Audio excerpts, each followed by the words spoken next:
ம். மதியம் சரியா ஒரு 3 மணி ஆகுதுன்னு வச்சுப்போம். உங்க மூளை திடீர்னு வேலை செய்ய மறுக்குது. ம். அந்த மதிய நேர சோர்வு. ஆமா. ஒரு சின்ன விஷயம் கூட உங்களுக்கு ஞாபகம் வர மாட்டேங்குது. சரி, ஜிம்முக்கு போய் கொஞ்சம் உடற்பயிற்சி பண்ணலான்னு பார்த்தா, ஒரு 5 வருஷத்துக்கு முன்னாடி ஒரே நாள்ல சரியாயிடுற அந்த உடல் சோர்வு, இப்போ சரியாக 3 நாளுக்கு மேல ஆகுது. கண்டிப்பா நிறைய பேர் இதை உணர்ந்திருப்பாங்க. அது மட்டும் இல்லாம, நீங்க என்னதான் ரொம்ப விலை உயர்ந்த கிரீம்கள் வாங்கி போட்டாலும், உங்க சருமம் அதோட இறுக்கத்தை இழந்து கொஞ்சம் தளர்வடைய ஆரம்பிக்குது. இதெல்லாம் கவனிக்கும்போது உங்களுக்கு என்ன தோணும்? பொதுவா வயசாகுதுன்னு நினைச்சுப்பாங்க. ஆமா.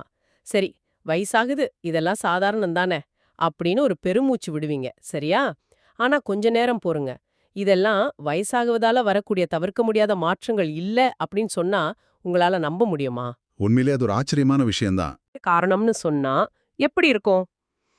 இந்த ஆச்சரியமான உண்மைகள தேடி தான் இந்த ஆழமான தேடல்ல நாம இன்னைக்கு பயணிக்க போறோம். ரொம்ப சுவாரஸ்யமான ஒரு பயணம் இது. நீங்க இப்ப சொன்ன அந்த அறிகுறிகள் எல்லாமே ஏதோ இயற்கையா நடக்கிற விஷயங்கள் கிடையாது. அப்போ அது என்ன? உயிரியல் ரீதியா பார்த்தா, அதாவது சயின்ஸ் படி பார்த்தா, இது அளவிடக்கூடிய ஒரு மூலக்கூறு பற்றாக்குறை. மூலக்கூறு பற்றாக்குறையா? ஆமா. குறிப்பா சொல்லணும்னா, மேற்கத்திய உணவு முறையை பின்பற்றுபவர்கள் மத்தியில ஒரு 50 வயசு கடந்த ஒவ்வொருத்தரோட உடம்புலயும் இந்த பற்றாக்குறை ரொம்ப வேகமா நடந்துகிட்டு இருக்கு அப்படின்னு ஆராய்ச்சியாளர்கள் இப்போ உறுதிப்படுத்தியிருக்காங்க. சரி, இத கொஞ்சம் விரிவா பாப்போம். உங்க உடம்புல இருக்கிற செல்ல ஒரு பெரிய தொழிற்சாலைன்னு கற்பனை பண்ணிக்கோங்க. நல்ல ஒரு உதாரணம்.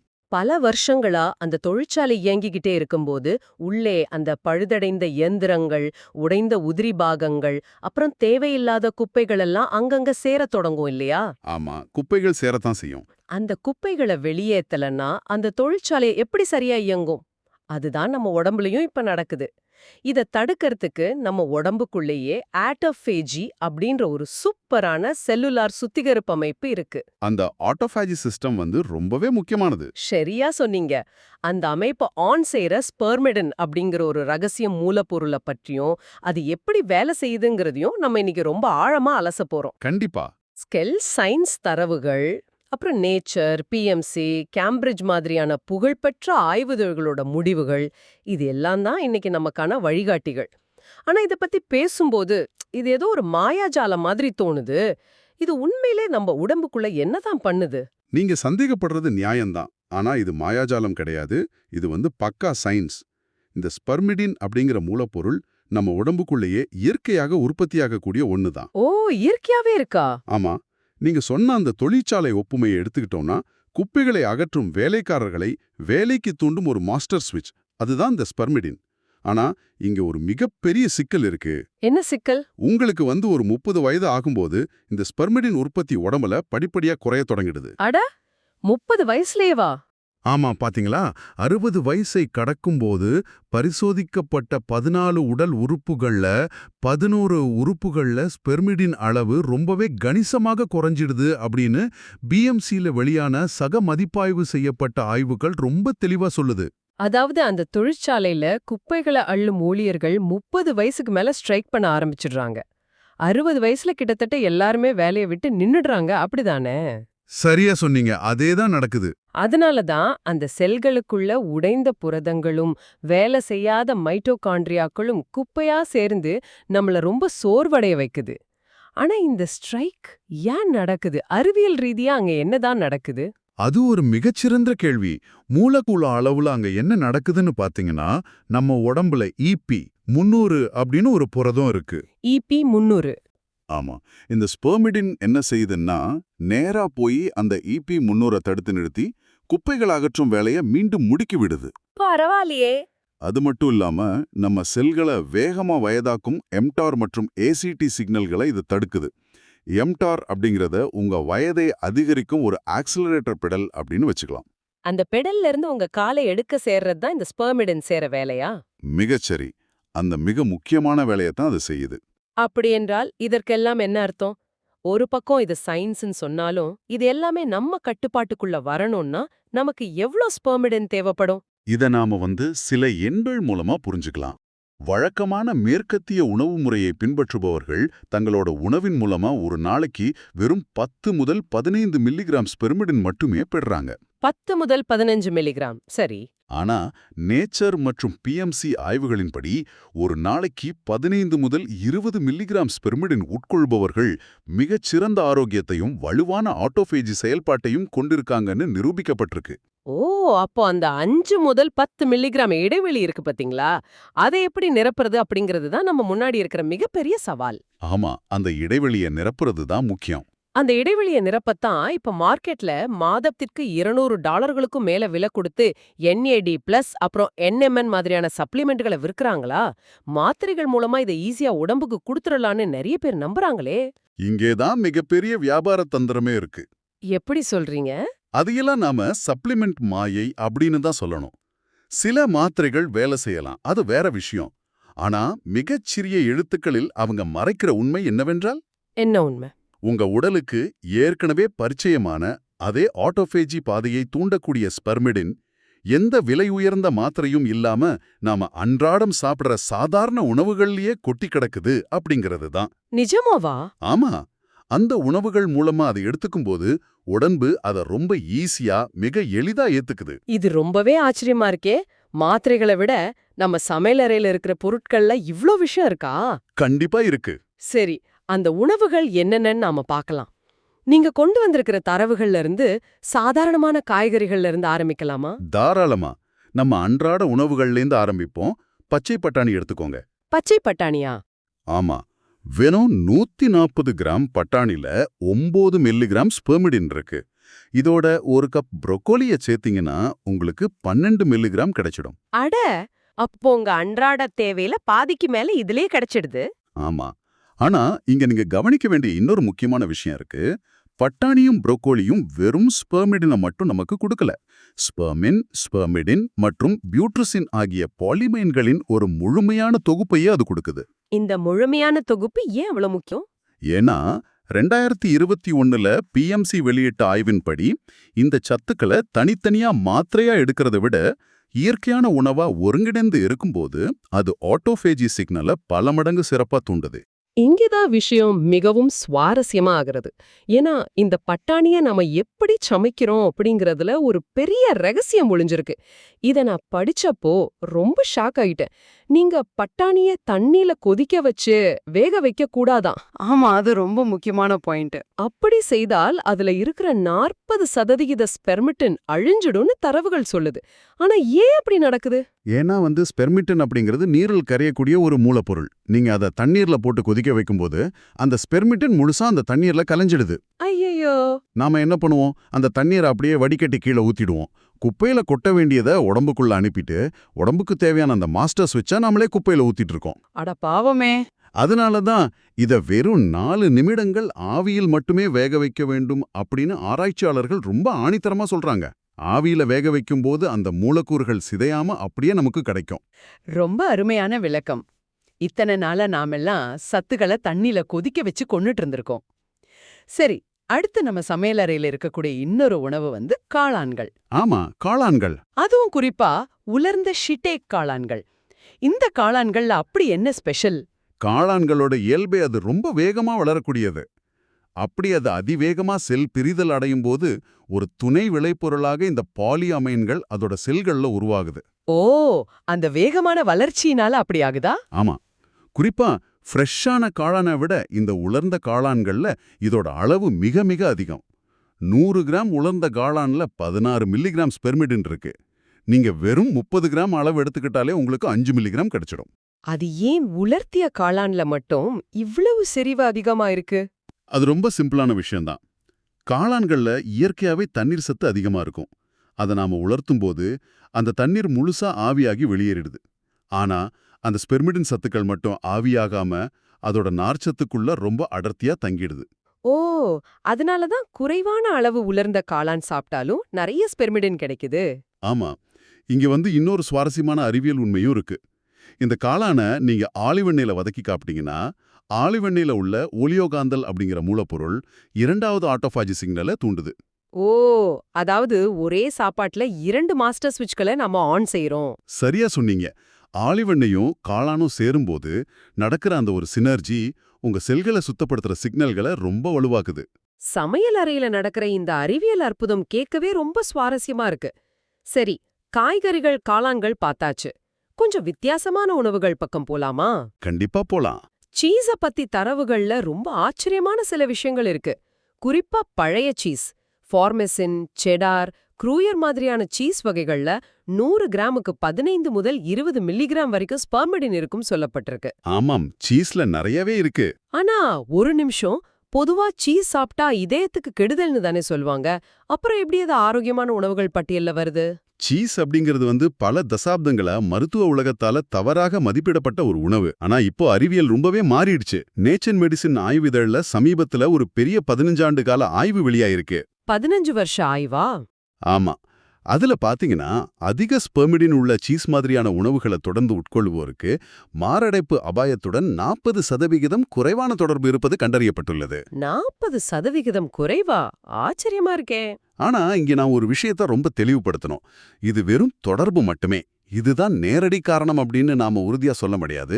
இருந்தாலும் சீஸை நாம ஒதுக்க வேண்டியதில்லை அப்படிங்கறத இது காட்டுது. எனக்கு இந்த சீஸ் தயாராகும் முறைய பார்த்தா ஒரு பெரிய தொழிற்சாலையில பல மாசங்களா நடக்கிற ஒரு ரசவாதம் மாதிரி தோணுது. இதுல எப்படி ஸ்பெர்மிடின் உருவாகுது? சீஸ் தயாராகும் அந்த நொதித்தல் செயல்முறை தான் இதோட ரகசியமே. அதாவது அந்த ஃபெர்மெண்டேஷன். ஆமா, பாக்டீரியாக்கள் பல மாதங்களாக அந்த பாலில் உள்ள புரதங்களை மெதுவா சிதைக்கும் போது அங்கு ஒரு ரசாயன மாற்றம் நடந்து இந்த ஸ்பெர்மிடின் உருவாகுது. ஓ, அப்படி உருவாகுதா? இத ஒரு பரந்த கண்ணோட்டத்தோட நீங்க இணைத்து பார்த்தால், நீங்க சூப்பர் மார்க்கெட்ல சீஸ் வாங்கும்போது அதோட லேபிள கவனிக்கிறது எவ்வளவு முக்கியம்னு உங்களுக்கு புரியும். நேத்து செஞ்ச ஃப்ரெஷ்ஷான சீஸை விட 24 மாதங்கள் பழமையான சீஸ்ல 4 மடங்கு அதிக ஸ்பெர்மிடின் இருக்கும். 4 மடங்கா? ஆமா, ஏன்னா பாக்டீரியாக்களுக்கு அந்த புரதத்தை சிதைக்க போதுமான நேரம் கிடைச்சிருக்கு. அதனால வாங்கும்போது 12 மாசம் பழமையானது அல்லது விண்டேஜ், ரிசர்வ் அப்படின்னு லேபிள போட்டிருக்கான்னு பார்த்து வாங்குறது ரொம்ப அவசியம். அருமை. சீஸ்க்கு பிறகு நம்ம பட்டியல்ல ஒரு ஜாப்பனீஸ் உணவு இருக்கு. ஜப்பானியர்களோட நீண்ட ஆயுளோட ரகசியம் அப்படின்னு இத சொல்றாங்க. அதுதான் நட்டோ. இது புளிக்க வைக்கப்பட்ட சோயாபீன். ஆமா, 190 கிராம் நட்டோல 10 மில்லிகிராம் ஸ்பெர்மிடின் நமக்கு கிடைக்குது. ஆனா ஒரு நிமிஷம், இந்த நட்டோ பத்தி நான் நிறைய கேள்விப்பட்டிருக்கேன். அது பார்க்கறதுக்கே ரொம்ப வழவழன்னு, ஒரு மாதிரி நூலாம்பட மாதிரி இழுக்குன்னு சொல்வாங்க. ஆமா, அதோட அமைப்பு அப்படித்தான் இருக்கும். அது மட்டும் இல்லாம அதோட வாசனை பழைய சாக்ஸ் மாதிரி ரொம்ப மோசமா இருக்குன்னு சொல்றாங்களே. இதையெல்லாம் நம்ம ஊரு மக்கள் சாப்பிட முடியுமா? இத கேட்ட உடனே பலரும் முகசுளிக்க வாய்ப்பு இருக்கே. நீங்க சொல்றது ரொம்ப நியாயமான ஒரு நடைமுறை சிக்கல் தான். நட்டோவோட சுவையும் வாசனையும் எல்லாருக்கும் பிடிக்கும்னு கண்டிப்பா சொல்ல முடியாது. அப்போ அதுக்கு வேற வழியே இல்லையா? அதுக்காக நாம கவலைப்பட தேவையில்லை. நட்டோ பிடிக்காதவங்க அதே மாதிரி புளிக்க வைக்கப்பட்ட டெம்பே அல்லது மிசோ பேஸ்ட் பயன்படுத்தலாம். ஓ, அந்த ஆப்ஷன்ஸ் இருக்கா? ஆமா, ஆனா இத நம்ம ஏன் சாப்பிடணும் அப்படிங்கிறதுக்கான காரணத்தை நம்ம புரிஞ்சுக்கணும். இது நம்ம மூளை செயல்பாட்டுல ஏற்படுத்துற தாக்கம் அளப்பரியது. மூளை செயல்பாட்டுக்கு இது எப்படி உதவுது? 2025ல ஜேர்னல் ஆஃப் எஃபெக்டிவ் டிஸார்டர்ஸ்ல வெளியான ஒரு புதிய ஆய்வின்படி நட்டோ நம்ம மூளையின் சினாப்டிக் பராமரிப்பை மேம்படுத்துதுன்னு கண்டுபிடிச்சிருக்காங்க. சினாப்டிக் பராமரிப்புனா? அதாவது மூளை செல்கள் ஒண்ணுக்கொன்னு தகவல்களை பரிமாறிக்கொள்ளும் அந்த இணைப்பு பாலங்கள்ல சேரும் குப்பைகளை இது சுத்தம் செய்யுது. வயதாகும்போது ஏற்படும் அறிவாற்றல் வீழ்ச்சியை தடுப்பதுல இது ரொம்ப முக்கிய பங்கு வகிக்குது. ஓ, வயசான மறதி வராம தடுக்குதா? ஆமா, குறிப்பா ஆண்களிடம் நடத்தப்பட்ட அறிவாற்றல் சோதனைகள்ல இது மிகச்சிறந்த முடிவுகளை தந்திருக்கு. நம்ம மூளையில இருக்கிற மைட்டோகாண்ட்ரியாவை பாதுகாக்கிற கவசம் மாதிரி இது செயல்படுது. வாவ், மூளையோட பாலங்களை சுத்தம் செய்யறது. சூப்பரான விளக்கம். சரி, இதுவரை நாம என்னென்ன சாப்பிட வேண்டும், அது எப்படி வேலை செய்யுதுன்னு பார்த்தோம். ஆனா நாம எவ்வளவுதான் ஸ்பெர்மிடின் எடுத்துக்கிட்டாலும் அந்த ஆட்டோஃபேஜி அமைப்பை முடக்கும் சில தடுப்பான்களும் இருக்கிறதா தரவுகள் சொல்லுது. ஆமா, தடுப்பான்களும் இருக்கு. குறிப்பா ஆல்கஹால் மற்றும் அல்ட்ரா ப்ராசஸ்ட் உணவுகள். இவை எப்படி இந்த செயல்முறையை தடுக்குது? நீங்க எவ்வளவுதான் ஹெல்த்தியா சாப்பிட்டாலும் நீங்க ஆல்கஹால் எடுத்துக்கும்போது உங்க குடல்ல ஸ்பெர்மிடின் உறிஞ்சப்படுவது நேரடியாக தடுக்கப்படுது. 2026ல சயின்ஸ் டைரக்ட் வெளியிட்ட ஆய்வின்படி மிதமான அளவிலான ஆல்கஹால் கூட நமது செல்கள் பெறும் ஸ்பெர்மிடின் அளவை கணிசமாக குறைக்குது. குடல்ல உறிஞ்சப்படுறதே தடுத்துருதா? ஆமா, அது மட்டுமின்றி ஏற்கனவே உங்க திசுக்களுக்குள்ள இருக்கிற பாலிமைன் சரிவையும் இது குறைச்சிடுது. அதே மாதிரி ஆல்ட்ரா ப்ராசஸ்ட் உணவுகள்ல இருக்கிற கெமிக்கல்ஸ் உடம்புல ஒருவித வீக்கத்தை உருவாக்கி ஸ்பெர்மிடின் சிக்னலை முழுமையா முடக்கிடுது. இது கேட்கும்போது கொஞ்சம் பயமா இருக்கே.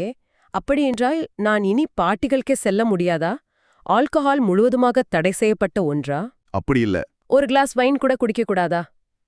இதை கேட்கிற பலருக்கும் இந்த யதார்த்தமான சந்தேகம் வரும். நாம இதுல எந்த நிலைப்பாட்டையும் எடுக்கல. மதுவருந்துவது அருந்தாமல் இருப்பது என்பது அவரவர் தனிப்பட்ட விருப்பம். நாம அறிவியலை மட்டும்தான் பார்க்கறோம். சரி, அறிவியல் படி என்ன சொல்றாங்க?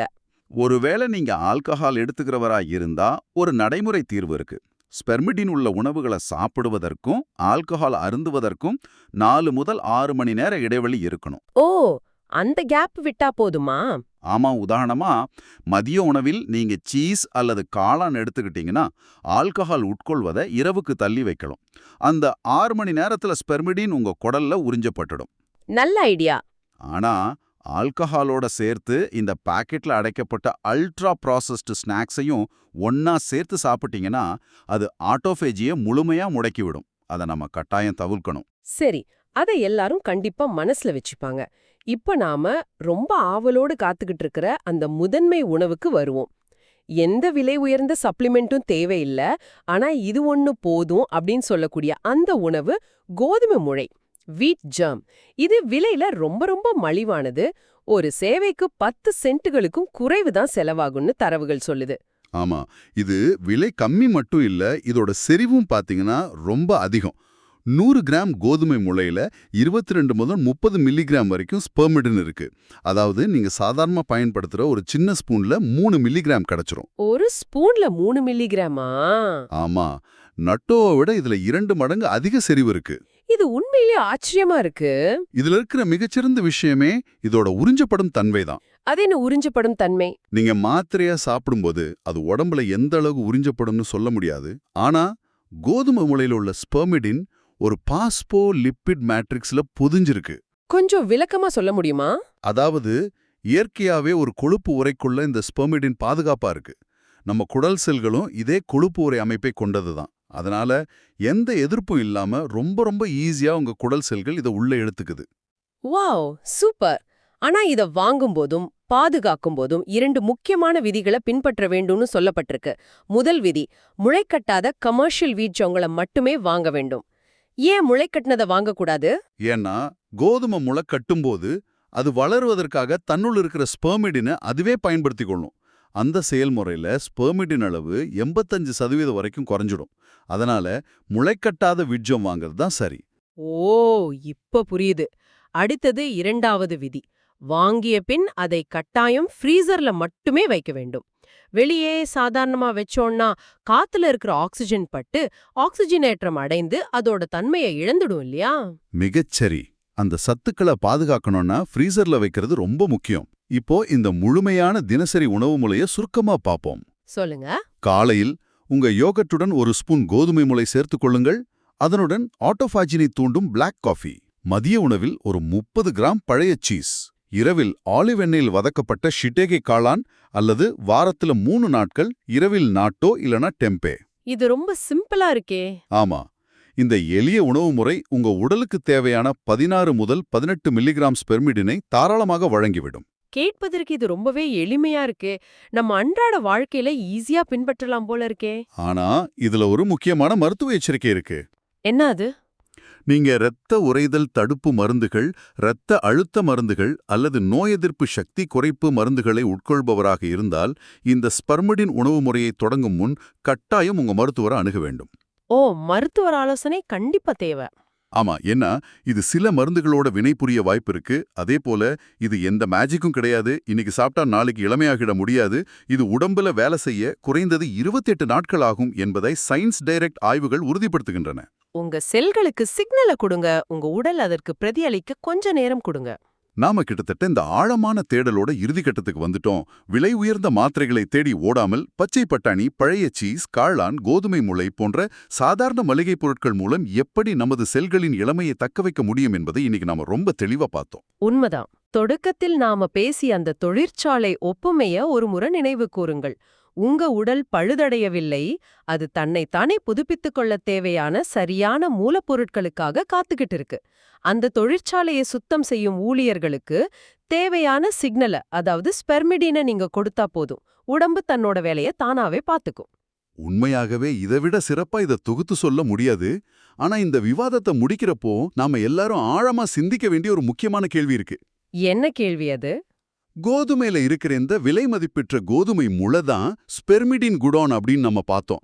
ஆனா நாம என்ன பண்றோம்? அதை முழுசா அகற்றி விட்டு தூக்கி எரிஞ்சு விட்டு தான் சூப்பர் மார்க்கெட் அலமாரிகள்ல நீண்ட நாட்கள் கெடாம இருக்கக்கூடிய பளபளப்பான வெல்லமாவை உருவாக்குறோம். அட ஆமாம்ல. நமது செல்லை சுத்தப்படுத்தும் இந்த மிக முக்கியமான உயிரியல் சிக்னலை நவீன உணவு பதப்படுத்தும் முறைகள் திட்டமிட்டு அழித்து விடுகின்றன அப்படின்னு சொன்னா, நாம் அன்றாடம் உண்ணும் வேறு எந்தெந்த உணவுகளில் உள்ள இது போன்ற ரகசிய சிக்னல்களை நாம நம்மை அறியாமலேயே தினசரி குப்பையில் வீசிக் கொண்டிருக்கிறோம். அது உண்மையிலேயே மிகப்பெரிய ஆழமாக சிந்திக்க வேண்டிய ஒரு கேள்வி. ஒரு சின்ன உணவு பதப்படுத்தும் முறையால நம்ம உடம்போட மாஸ்டர் ஸ்விட்சையே நாம இழந்துட்டு இருக்கோம்னு நினைக்கும்போது ரொம்ப அதிர்ச்சியா இருக்கு.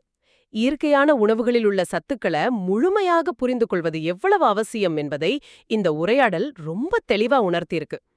இந்த தகவல் நிச்சயமா உங்க ஆரோக்கியத்தை மேம்படுத்த ஒரு திறவுகோலாக இருக்கும்னு நம்புறோம்.